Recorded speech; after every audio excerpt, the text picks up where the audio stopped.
Pada tahun 2020, satu serbuan polis telah dibuat ke atas sebuah rumah yang dapat mengaitkan dengan dua kes pembunuhan kejam. Kedua-dua kes ni sebenarnya dilakukan pada penghujung tahun 1990-an. Setelah teknologi DNA digunakan secara meluas, akhirnya kesemua bukti menjuruskan kepada seorang lelaki tua. Dia adalah seorang lelaki yang mempunyai sejarah yang sangat-sangat dark, guys. Mula-mula polis hanya menjangkakan yang diorang dapat selesaikan dua cold case. Tetapi apa yang diorang jumpa dekat rumah lelaki tu sangat-sangat menggemparkan, sangat-sangat menjijikkan. Dan mangsa sebenar dia bukan dua orang je tau, tetapi lebih daripada 100 orang. Kes kali ni agak, entahlah, abang boy tak ada ayat yang boleh describe, yang sesuai untuk describe setan ni. Gila, jijik, seram, tak bermoral dan macam-macam lagi lah. Entahlah. Kalau korang dah ready, kita roll je lah the intro.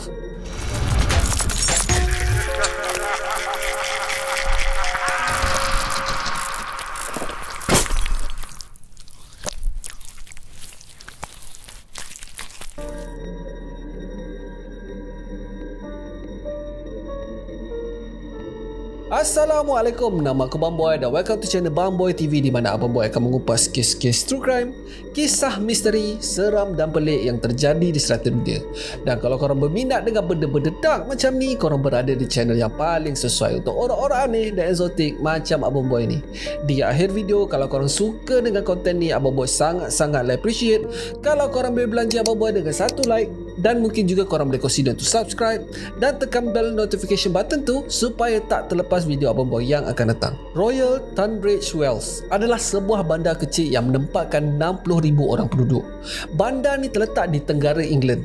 Nama Royal tu sebenarnya disebabkan ramai ahli kerabat diraja selalu singgah dekat bandar tu. Pada awal kurun ke-19 dan 20, bandar ni dijadikan seperti bandar resort untuk golongan-golongan bangsawan. Kes kita hari ni tertumpu dekat dalam bandar ni. Pada tahun 1987, sesuatu benda yang teruk terjadi dekat bandar tu. Pada tahun tu, seorang wanita yang berumur 25 tahun yang bernama Wendy Nels sedang berjalan balik untuk pulang ke rumahnya selepas habis kerja. Dia bekerja di sebuah kedai runcit di tengah-tengah bandar. Wendy ni pernah berkahwin, tetapi jodohnya tak panjang, guys. Pada masa ni, dia terpaksa tinggal di satu studio apartmen di pinggir bandar. Kawasan tu sebenarnya adalah kawasan rumah 3 tingkat yang diorang convert menjadi studio apartmen. Originally, satu rumah sepatutnya ada 4 atau 5 biliknya. Sekarang, dia telah diubah menjadi 15 hingga 20 bilik. Bukan satu ke dua rumah tau. Satu taman tu diorang renovate jadi macam tu. So, bilangan penduduk dekat area tu memang bertambah. Kalau dulunya penduduk asal mengenali jiran-jiran sebelah diorang, tetapi selepas perubahan ni, orang yang duduk dekat situ tak kenal pun each other. Kadar jenayah juga meningkat pada masa ni. Ada juga kabar angin yang mengatakan terdapat pervert dekat area tu. Kaki intai lah, kaki curi seluar dalam lah, kaki raba lah dan macam-macam lagi. Disebabkan orang yang keluar masuk dekat area tu adalah orang yang baru, so susah diorang nak syak siapa-siapa. So pada malam hari Selasa, 23 Jun 1987, satu panggilan kecemasan telah dibuat. Mayat seorang wanita telah ditemui di katil apartmennya oleh teman lelakinya sendiri. Apartmen tu terletak di Guildford Road. Dan pada masa ni, di area Guildford ni memang dikira red area lah. Banyak jenayah dilaporkan dekat situ. Tetapi kali ni adalah pertama kalinya ada orang melaporkan kes pembunuhan. Mayat wanita itu adalah Wendy Nels. Mayat Wendy ditemui di atas katil tanpa seurat benang pun. Badannya juga berleburan darah. Menurut doktor forensik, Wendy mengalami kecederaan teruk di kepalanya akibat dipukul dengan objek berat. Basically, kepala Wendy dah tak macam rupa kepala dah. Tengkoraknya retak dan kepalanya berlekuk, guys. Terdapat juga kesan seperti dia dicekik. Kesan air mani juga ditemui di kemaluan mangsa, menandakan mangsa telah. Cuma yang tak dapat diketahui adalah sama ada dia telah dirogoh sebelum atau selepas dia mati. Baju Wendy telah dilipat rapi dan diletakkan di sebelah mayat. Pintu biliknya juga dikunci daripada dalam. Akan tetapi terdapat satu tingkap yang terbuka yang mungkin dijadikan point of entry, tempat di mana penjenayah ni masuk. Mereka merumuskan seorang pervert yang selama hari ni hanya mengintai wanita-wanita ni tidur mendapat peluangnya bila mendapati tingkap Wendy ni terbuka. Apa yang terjadi ni menggemparkan penduduk bandar. Sebelum ni tak pernah tahu terjadi kes-kes pembunuhan kejam seperti ini. Paling kuat pun kes pecah rumah, kes curi, kes mabuk, kes pukul. Keadaan ni memaksa penduduk bandar tu menjadi paranoid tak tentu pasal. Disebabkan benda yang terjadi ni, polis jadi bangang kejap weh. Tak ada seorang pun di balai ni pernah handle kes-kes sekejam ni. Daripada awal masing-masing blur. Tak tahu mana nak mula. Satu-satunya bukti yang diorang dapat adalah sampel air mani penjenayah tu dan juga sebahagian daripada tapak kasut yang digunakan oleh penjenayah. Diorang cuba pergi daripada rumah ke rumah untuk menemubual penduduk area berdekatan. Tak ada seorang pun yang nampak ataupun terdengar apa-apa yang terjadi pada malam tu. Polis menemui jalan buntu. 5 bulan selepas pembunuhan pertama pada bulan November, terjadi lagi guys. Caroline Pierce yang berumur 20 tahun bekerja sebagai seorang pengurus di restoran di pusat bandar. Dia sebenarnya baru je nak berdikari. Dia baru je keluar daripada rumah orang tuanya dan berpindah masuk di sebuah studio apartmen di Guildford Road juga. Menurut penyewa asal rumah yang Caroline nak duduk ni, dia telah melaporkan beberapa kali kepada polis tentang kelibat lelaki yang mencurigakan mengintai-ngintai di luar tingkap pada malam hari. Tetapi tak ada apa pun tindakan yang diambil oleh pihak berkuasa. Disebabkan dia risau, dia keluar daripada apartmen tu. Dan secara kebetulan, Caroline pula berpindah masuk ke dalam apartmen yang sama. Wanita tu sempat beri warning kepada Caroline, tetapi tak berapa diindahkan. Satu hari pada bulan November 1987, Caroline tak hadir ke tempat kerja. Kali terakhir dia ditemui adalah dia menaiki teksi selepas habis shiftnya pada malam sebelum tu. Rumah Caroline ni sebenarnya adalah lebih kurang 15 minit je daripada rumah Wendy. Bila polis cuba untuk mencarinya di rumah, dia tak ada guys. Caroline telah dilaporkan hilang pada hari tu. Polis memulakan dengan menemubual jiran-jiran yang terdekat. Seramai 9 jiran mengatakan yang dia terdengar satu jeritan wanita pada malam kejadian. 9 orang guys. Tapi tak ada seorang pun yang melaporkan benda ni kepada polis pada waktu kejadian. Bangunan kediaman Caroline ni pula terletak pada hujung jalan dan disebabkan kedudukannya pada malam hari memang gelap gila guys. Cahaya lampu memang sama-sama je sampai dekat area situ. Menurut pemandu teksi yang menghantar Caroline pada malam tu, dia mengatakan yang dia sampai di rumah Caroline 5 minit sebelum 12 malam. Polis membuat spekulasi yang penjenayah ni mungkin menunggu Caroline untuk sampai di rumahnya sebelum bertindak menculiknya. Tetapi ini semua hanya spekulasi je. Tak ada langsung bukti-bukti yang menyokong teori ni. Selepas beberapa hari, satu lagi panggilan kecemasan telah dibuat kepada polis. Seorang wanita telah diserang pada malam hari di apartmennya yang juga terletak di Guildford Road. Mujurlah wanita ni hanya mengalami kecederaan kecil je. Dia sempat melawan dan inilah yang menyelamatkan nyawanya. So far dah 3 kes di sepanjang jalan yang sama. Kes bunuh, kes kehilangan dan lagi satu adalah kes cubaan merompak. Tak sampai 24 jam selepas kejadian cubaan nak merompak ni, seorang lelaki berjaya ditahan untuk membantu siasatan. Lelaki ni bernama Stewart. Dia telah mengaku yang dia melakukan jenayah pecah rumah dan juga mengaku yang dia telah menyerang wanita yang terakhir tu. Akan tetapi, dia menafikan dialah pembunuh Wendy dan juga kidnap Caroline. Stewart ni sebenarnya mempunyai rekod jenayah membunuh beberapa tahun sebelum tu. Dia didapati bersalah membunuh isterinya sendiri dan dipenjarakan di Sweden. Tak tahulah apa yang jadi sebenarnya. Sama ada dia dilepaskan awal ke apa ke, Abang Boy tak tahu sebab tak ada info sangat pasal dia ni. Walaupun macam tu, Stewart telah didakwa atas kesalahan mencuri dan mencederai orang. Itu je. Semua ni disebabkan tak ada bukti langsung yang dapat mengaitkan Stewart dengan pembunuhan Wendy dan kehilangan Caroline. 3 minggu selepas kehilangan Caroline, mayatnya ditemui 65 km daripada pusat bandar. Dia ditemui dalam keadaan berbogel di dalam parit. Corak pembunuhan yang sama dengan Wendy. Kecederaan teruk di kepala, lehernya dicekik dan ada tanda-tanda serangan seksual dilakukan. Tak ada bukti-bukti lain yang ditemui di kawasan sekitar menandakan yang Caroline ni dibunuh di tempat lain dan mayatnya dibuang di situ. Sekali lagi, tak ada apa-apa bukti yang dapat diambil kecuali sampel air mani di kemaluan mangsa. Itu sahaja. Sekali lagi, polis menemui jalan buntu. Diorang mengetatkan kawalan mereka, memantau Guildford Road hampir setiap malam. Selama berbulan-bulan, polis meneruskan operasi menyelesaikan kes kedua-dua ni. Penduduk kat situ memang chaos, Mat. Diorang risau terjadi sekali lagi pembunuhan. Masing-masing dah tak keluar malam. Tikat-tikat kaca telah dipasang dengan grill besi. Pintu depan ditambah dengan kunci mangga. Dan bar dan juga kelab malam sepi tanpa pengunjung. Akan tetapi, semuanya seperti dah berakhir. Dah habis dah. Tak ada lagi kes pecah masuk. Tak ada lagi kedengaran orang mengintai di tingkap mereka tengah-tengah malam.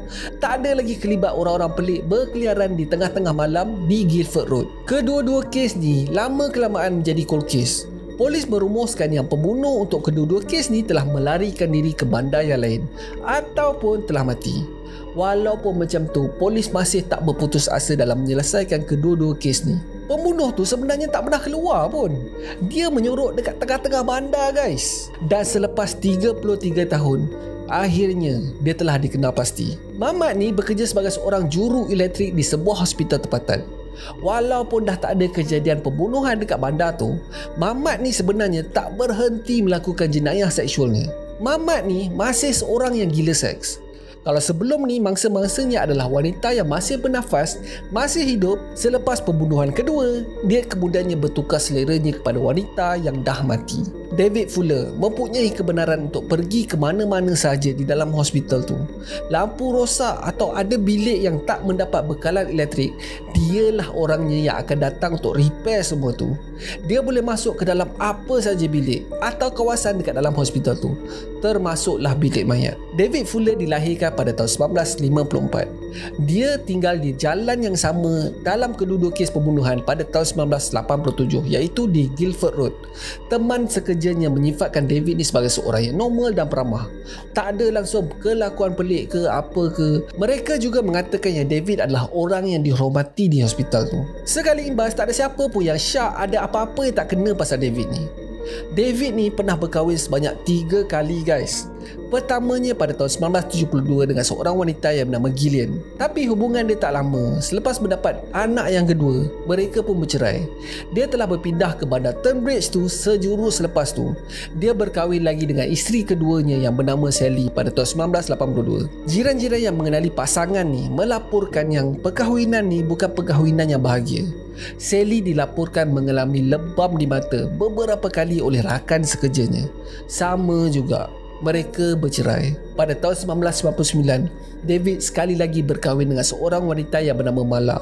Kali ketiga ni adalah perkahwinan yang kekal. Kehidupan David ni memang biasa sangat, normal sangat, macam kita-kita je. Dia suka berbasikal, dia juga gemar berfotografi. Ada satu ketika tu, dia telah diambil menjadi fotografer unofficial untuk band rock yang bernama Cutting Crew. Dia ikut band ni menjelajah UK bermain di gig-gig kecil bersama isteri keduanya, iaitu Sally. Band ni famous gila kot. Lagu hit dia adalah Died in Your Arms. Korang boleh pergi search dekat YouTube lepas ni. Apa-apa tak nak mainkan lagu diorang dekat dalam video ni. Tak pasal-pasal kena copyright kan. So anyway, Kak Bawboy cakap masa pembunuhan pertama dan kedua pada tahun 1987 tu, sampel air mani telah diambil. Air mani ni disimpan sehinggalah pada tahun 2007. Kes ni telah dibuka semula dan sampel tu dihantar ke makmal untuk ujian DNA dijalankan. Tetapi pada masa tu, dorang hanya mendapati pembunuhan ni dilakukan oleh pembunuh yang sama. Itu je. Tetapi selepas 13 tahun selepas tu, barulah sampel DNA ni dapat dipadankan dengan David Fuller. So in total selama 33 tahun barulah kes ni dapat diselesaikan. Pada 3 Disember 2020, polis telah menyerbu rumah David. David yang pada masa ni berumur 66 tahun. Ikut je apa yang polis cakap. Dia telah digari dan dibawa ke balai polis tanpa ada apa-apa insiden. Dalam sesi soal siasat, David degil, guys. Dia cakap dia tak tahu menahu pun. Menurutnya lagi, dia hanya mendengar pasal kes ni melalui newspaper dan berita TV dan menafikan yang dia pernah bertemu dengan mangsa-mangsa ni. Dia dah kantoi bukti air mani yang polis ada tu. Tetapi dia masih tak mengaku. Mati-mati mat tak mengaku. Time dia ditemu bual tu, polis menggeledah apartmen David untuk mencari bahan-bahan bukti yang dapat menguatkan kes pensabitannya. Tetapi benda yang diorang temui tu memang di luar jangkaan sesiapa pun. Polis telah menemui beberapa hadis yang disorok di belakang satu laci kecil yang mengandungi ratusan ribu gambar dan video si Mamat ni membuat aksi-aksi terkutuk kepada mayat. Mayat guys. Masa ni dia masih berkahwin dengan isterinya yang ketiga tau. Ada anak dekat rumah yang diorang tinggal. Benda-benda yang berlaku ni semua di belakang pengetahuan anak dan isterinya. Mula-mula masa diorang cek gambar-gambar dan video dekat dalam hadis tu, diorang masih tertanya-tanya tau, benda ni betul ke? Fake ke benda ni? Diorang macam tak percaya ada manusia sekeji ni sanggup melakukan aksi seksual kepada mayat. Tak ada siapa pun pernah berdepan dengan benda-benda ni. Gambar-gambar ni telah diambil di 2 hospital tempat David ni pernah bekerja. Macam Abang Boy cakap tadi, dia ni bekerja sebagai juru elektrik dan dia ada akses ke mana-mana saja dekat dalam hospital tu. Dia tahu kat mana kedudukan CCTV dan cara yang terbaik untuk elak daripada dikesan. Dia lakukan macam-macam dekat mayat tu guys. Abang Boy tak nak describe benda ni, tapi korang boleh fikirlah sendiri. Kesemua mayat adalah mayat perempuan. Menurut kiraan polis, terdapat 100 mayat menjadi tempat dilepaskan nafsu. Itu yang gambar dia orang ditangkap tau. Ada juga spekulasi mengatakan total mayat yang menjadi mangsanya adalah lebih daripada 500 orang. Korang bayangkanlah, daripada tahun 1987 hingga ke tahun dia ditangkap pada tahun 2020, selama 33 tahun. Korang rasalah agak-agak berapa ramai masa mamat gila ni. Serius guys, Abang Boy pernah cover kes makan orang, makan tai, pembunuhan kejam, cara mati paling rare. Tetapi dalam banyak-banyak kes yang Abang Boy dah cover, ini adalah satu-satunya kes yang buat betul-betul Abang Boy geli. Mayat yang paling muda berusia 9 tahun dan yang paling tua berusia 100 tahun. Dia bekerja pada shift malam dan ofis dia adalah berdepan dengan bilik mayat. Boleh dikatakan setiap malam dia akan berkunjung di tempat permainannya. Selepas pekerja bilik rumah mayat tu balik. Ada mayat yang mati beberapa hari dan ada juga yang mati selepas beberapa jam je. Dia tak kisah macam mana keadaan mayat tu guys. Sama ada mayat tu mati aksiden ke, terbelah dua ke, dia peduli apa? Pergi mampuslah semua tu. Janji ada tempat nak plug in. Hei, gila tu. Tak boleh brain aku. Korang boleh cuba bayangkan tak macam mana pegawai polis nak bagi tahu kepada kesemua family mangsa-mangsa yang terlibat. Nak cakap apa tu? Apa ayat yang nak digunakan untuk describe aktiviti terkutuk si setan ni? Seorang wanita yang berumur 24 tahun yang bernama Azra Kemal mati disebabkan terjatuh daripada jabatan pada bulan Julai 2020. Dia adalah salah seorang daripada mangsa David Fuller. Bila polis bagi tahu ibunya tentang apa yang David ni dah buat kepada mayat mangsa, ibunya terus capai sebilah pisau, pergi ke balai tempat tahanan David ni dan memaksa pegawai polis tu untuk bagi tahu dekat mana David ni disimpan. Memang chaos balai pada masa tu. Mujurlah tak ada siapa-siapa yang cedera dan ibu ni berjaya ditenangkan. Dia telah diletakkan di dalam tahanan untuk beberapa jam atas kesalahan menggugut pegawai polis. Terus terang, kalau Abang Boy lah jadi pegawai polis tu, Abang Boy biarkan je. Siap Abang Boy akan tunjuk lagi sel dekat mana David ditahan. Tapi itulah, nak buat macam mana kan? Ada satu hadis tu mengandungi lebih 8,000 gambar dan 500 video. Sebanyak 23 terabyte yang mengandungi lebih 900,000 gambar dan video ditemui. Di dalam setiap hadis mengandungi folder-folder yang bernama. Ada di antaranya yang bernama Necrolord. Ada juga yang dinamakan Register, Deadly, Deadliest, Best Yet dan macam-macam lagi lah nama yang diberikan. Video yang terbaru dirakam pada 30 November tahun 2020, 3 hari sebelum David ditangkap pada 3 Disember. Perbicaraan David Fuller bermula pada 15 Disember 2021. Dia mengaku bersalah atas kesalahan mencemarkan mayat. Akan tetapi, dia tak mengaku bersalah atas 2 pertuduhan membunuh, Wendy Nels dan Caroline Pierce. Walaupun macam tu, dia masih didapati bersalah dengan menggunakan bukti DNA dan tapak kasut yang terdapat di tempat kejadian. Ada bukti gambar di mana David memakai kasut yang sama dengan tapak yang dijadikan bahan bukti itu. Ada saksi yang mengatakan David selalu dilihat datang ke kedai runcit tempat Wendy bekerja dan juga beberapa kali datang ke restoran tempat Caroline ni bekerja. Last dia didapati bersalah atas 16 pertuduhan mencemarkan mayat dan 2 pertuduhan membunuh. David telah dijatuhkan hukuman penjara whole life order. Bermaksud dia akan dipenjarakan tanpa peluang dibebaskan selagi dia masih hidup. sampai matilah dia akan dipenjarakan. So that's it for today guys. Terima kasih sebab tengok video Abang Boy ni sampai habis. Kalau korang suka dengan video ni, Abang Boy sangat-sangat appreciate kalau korang boleh belanja Abang Boy satu like, dan mungkin juga korang boleh consider untuk subscribe dan tekan bell notification button tu supaya tak terlepas video Abang Boy yang akan datang. So akhir kata, jangan nakal-nakal, be awesome, stay creepy. Assalamualaikum.